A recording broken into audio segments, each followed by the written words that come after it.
Good afternoon. This is Ken Long from Tortoise Capital, and I had a request for some discussion of the blended monthly rebalancing spreadsheet, the BMR simple .xls that we put together to track a number of different portfolios using the blended monthly rebalancing structure. So let me just walk you through that spreadsheet.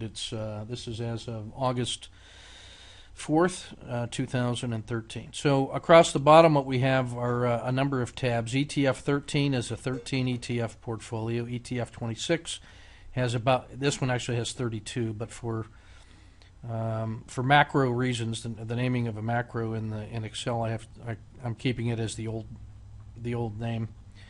But there's really about 33 ETFs in there. The Dow 30 is the Dow 30 Industrials, using the same lens as the other portfolios. There's Brown 4, which is the 4 recommendations of Harry Brown, the S&P, cash, treasuries, and gold. There's an ETF 200, which represents about 200 of the most liquid ETFs that cover the world market model.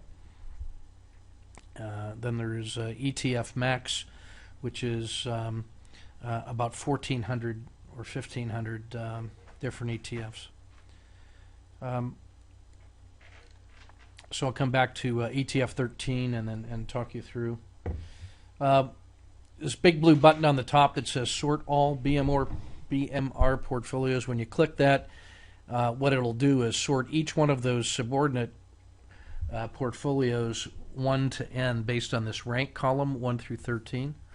Which gives you the order of preference for owning these rascals. So this is as of August 4th, 2013. We're using Yahoo as the source of our data. And today's date, August 4th. Whoops. There we go. All right, so the 13 ETFs then really represent both global and domestic ETFs.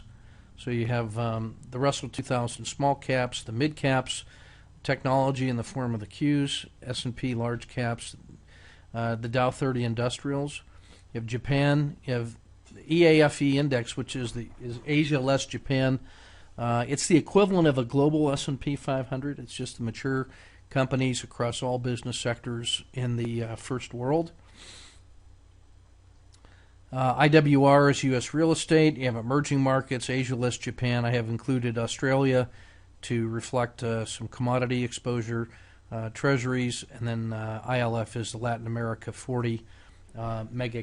They are like mega large cap companies. So these are the tracking symbols. This column price is just the closing price as of Friday.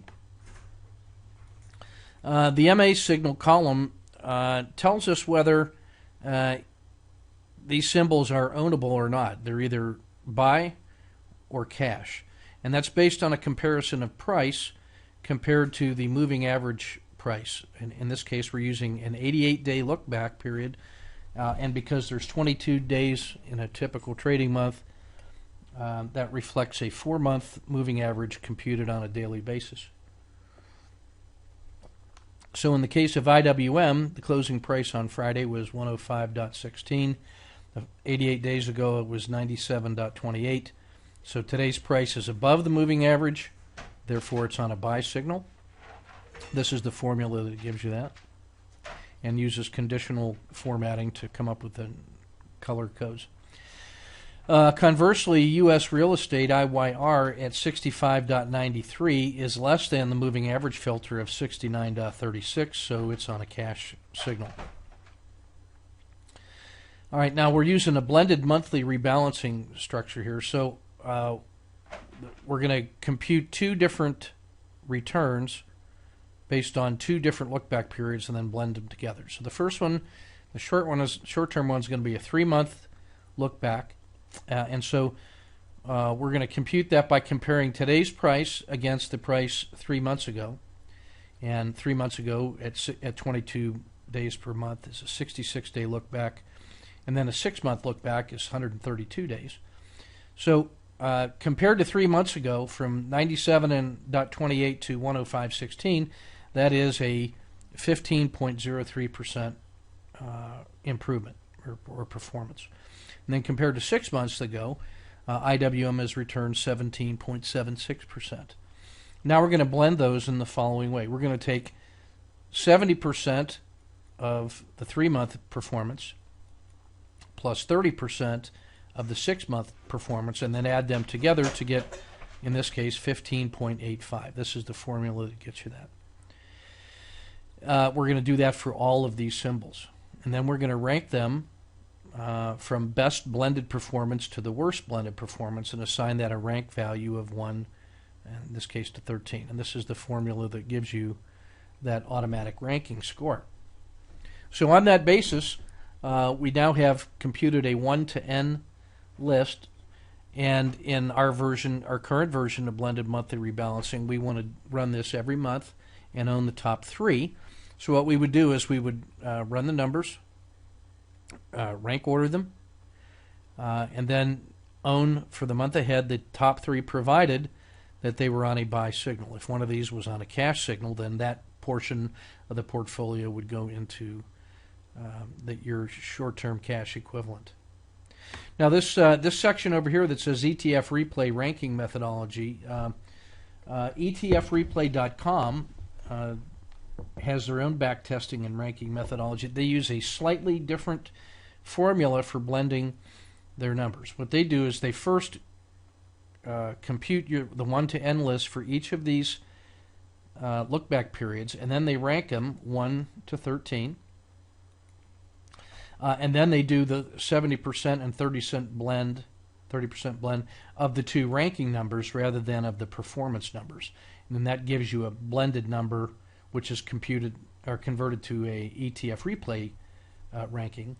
And this column delta shows where their method and my method differ. And so in these two, DIA and EWJ, ETF replay ranks that as a 6, whereas I rank it as a 5.